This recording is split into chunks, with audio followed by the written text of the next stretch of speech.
Bienvenue dans cette 5e vidéo. Donc dans cette vidéo aussi, je vais vous présenter les opérateurs de comparaison. Donc c'est quelque chose qui est vraiment très important à comprendre. C'est quelque chose qui est utilisé partout pour gérer le flux des applications. Donc vous allez voir ça tout de suite. Donc pareil, on va réutiliser toujours un playground. Donc vous pouvez nommer comme vous le souhaitez.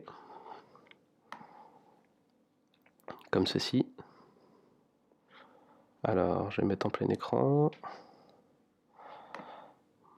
Voilà, donc les opérateurs de comparaison, donc ce sont évidemment tout ce qui permet de vérifier une égalité, une inégalité, si c'est plus grand que, plus petit que, etc.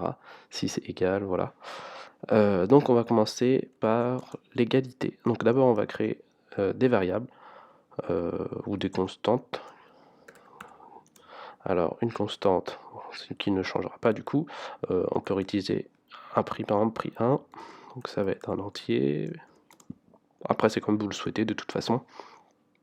On va en créer un deuxième. Prix 1.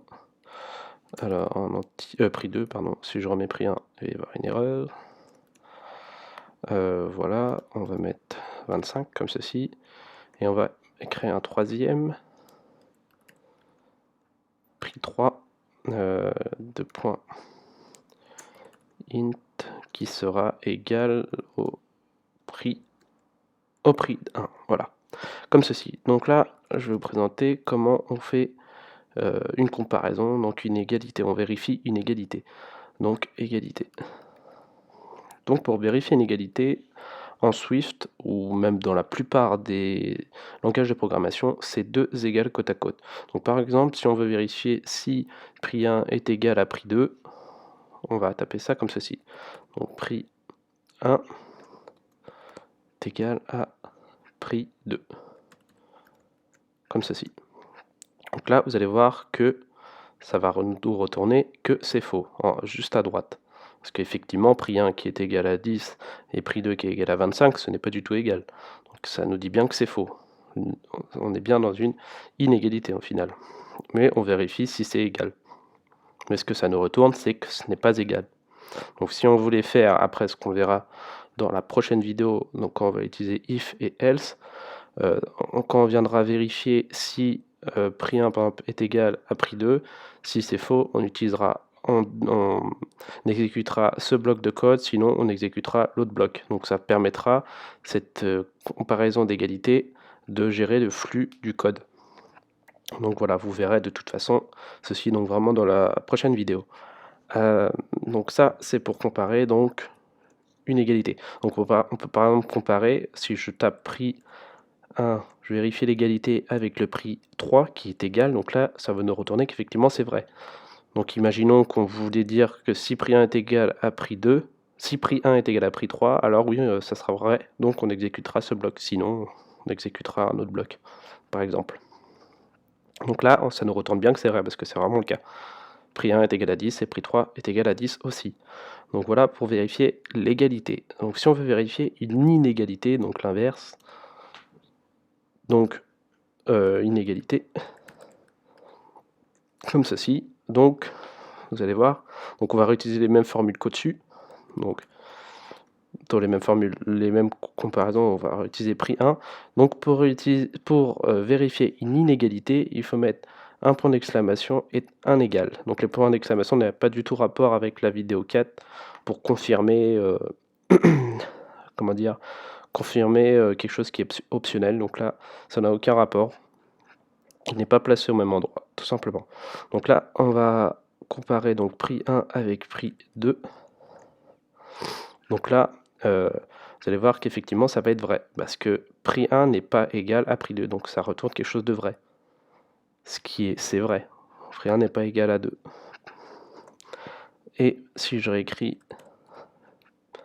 prix 1 comme ceci, je vérifie l'inégalité avec prix 3, donc là, ça va être faux.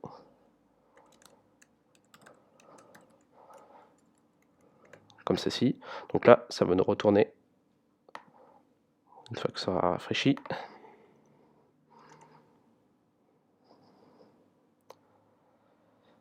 C'est un peu long, ok. Voilà, c'est faux.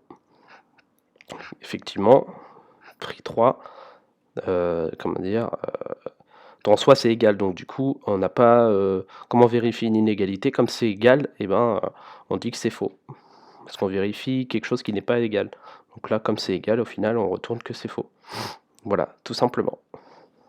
Donc après, je vais vous présenter ce qu'on appelle greater than, donc plus grand que.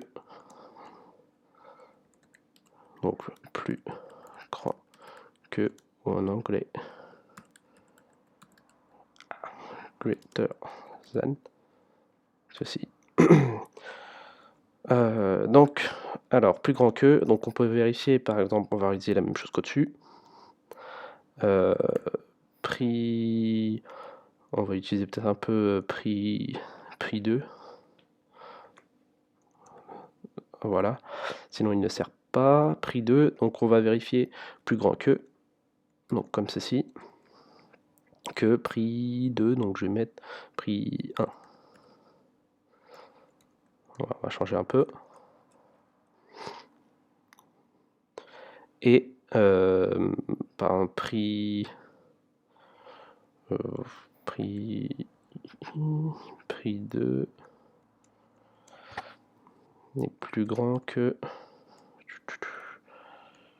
donc alors prix 1, prix 2 est effectivement plus grand que prix 1, et on va vérifier que prix 1 est plus grand que prix 2. Ouais, on va faire l'inverse comme ça, ou prix 3, comme ceci. Donc là, ça nous retourne une valeur vraie, parce que si vous voulez, prix 2 est effectivement plus grand que prix 1. Donc prix 2 égale à 25 et prix 1, donc c'est effectivement, ça nous retourne que c'est vrai, parce que c'est vraiment le cas. Et là, on vérifie que prix 1 est plus grand que prix 3, donc c'est faux, parce que prix 1 est égal à 10, et prix 3 est égal à 10 aussi. Ouais, donc ça nous retourne que c'est faux, parce qu'effectivement, c'est pas plus grand comme c'est égal. Pour pas de confusion, je vais mettre prix 1, c'est effectivement, c'est pas plus grand vu que c'est égal, mais on va mettre prix 2, voilà. Comme ceci, au moins. Voilà. Donc maintenant, on va donc voir l'inverse.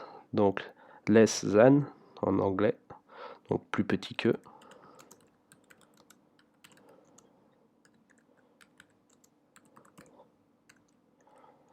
Donc voilà, donc c'est l'inverse tout simplement. Donc on va à ce moment-là recopier le dessus, ceci au-dessus, et on va juste changer les symboles comme ceci. Donc vous allez voir que du coup ça va retourner bien évidemment l'inverse d'au-dessus. Voilà, tout simplement. Donc après, on peut faire aussi des comparaisons. Donc là, on est avec des chiffres. On peut faire aussi avec de type string, donc chaîne de caractères. Donc on va à ce moment-là créer, on va mettre des variables de type, donc on va mettre nom 1 de type string est égal à, comme ça on utilise costard et du point var nom 2 de point string. Oups. Voilà, du point, comme ceci. Donc on peut comparer, faire une comparaison entre ces deux choses là. Donc on va faire ça, donc c'est pareil, on va vérifier si c'est égal ou pas. Donc on va refaire la même chose en fait qu'au-dessus, mais avec des variables là, de type string. Donc j'ai mis variable, on aurait pu mettre constante, hein, parce que je ne vais sûrement pas les faire varier, je vais voir. Quoique si, je vais les faire varier, vous allez voir pourquoi. Donc si je tape par exemple nom 1, je viens vérifier qu'il est égal à nom 2, tout simplement. Donc là, ça va me retourner que c'est faux. Quand ça rafraîchit, c'est vraiment non. Par exemple, si je vérifie une égalité, nom 1 donc n'est pas égal, ça sera vrai. Ah non 2, ça sera vraiment le cas, ça sera vraiment pas égal. Donc on va attendre que ça sans trop, à chaque fois c'est en train d'exécuter, donc c'est vraiment... Donc voilà, donc effectivement c'est faux, non 1 n'est pas égal à non 2, parce que là si on vérifie une inégalité c'est vrai, c'est vraiment pas égal, donc on retourne que c'est vrai. Donc ça marche vraiment pareil que les numéros, hein. C'est vraiment exactement la même chose. Donc après on peut faire, je peux vous montrer l'assignement qu'on a vu aussi juste avant, mais donc l'assignement, l'assignation, je peux dire par exemple, ça notre variable elle va servir, non 1, on va lui dire que maintenant non 1 est égal à non 2. Est égal, donc un assignement, à non 2. Donc là on vient par contre modifier, donc non 1 sera plus égal à costard maintenant, sera égal à non 2, donc à Dupont.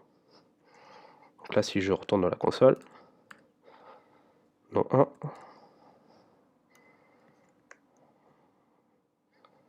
si je viens le lire avant d'exécuter cet assignement, il sera égal à costard, et après cet assignement, il sera égal à Dupont. Donc ça c'est ce qu'on avait déjà vu dans les autres vidéos. Donc voilà, donc effectivement avant l'assignement est égal à costard, parce qu'on ne l'a pas encore modifié, et juste après on vient de dire que non 1, donc il est égal maintenant à non 2, donc qui est Dupont. Donc maintenant costard est égal à Dupont. Donc là par contre si on vient faire une comparaison d'égalité, donc maintenant ça sera l'inverse, ça sera vrai et ça sera faux quand on fera une inégalité. Donc si je viens faire non 1, je vérifie qu'il est égal à non 2, effectivement maintenant ça sera vrai, comme je l'ai modifié. Par contre si je vérifie une inégalité, maintenant ça sera faux, non 1 à non 2. Là effectivement maintenant ce sera faux, parce que on l'a modifié grâce à l'assignement juste au-dessus. Donc voilà pour les opérateurs de base, c'est quelque chose de très important, vous allez voir vraiment, là dans la prochaine vidéo on va vraiment rentrer, on va commencer à rentrer dans la gestion du flux du code, donc là ça sera vraiment à être vraiment ce qui structure une application, et là on va vraiment commencer à rentrer dans le vif du sujet. Donc voilà, j'espère que vous avez bien compris, n'hésitez pas à revoir les vidéos, pour vraiment, avant de rentrer dans quelque chose d'un peu plus compliqué, que vous maîtrisez bien toutes ces bases là. Voilà, je vous remercie d'avoir regardé cette vidéo, n'hésitez pas à mettre un petit like, à commenter, ça me permet de savoir si ce que je fais, ça vous convient, si vous comprenez bien, etc. Ça fait toujours plaisir. N'hésitez pas non plus à vous abonner. Moi je vous dis à plus, salut salut!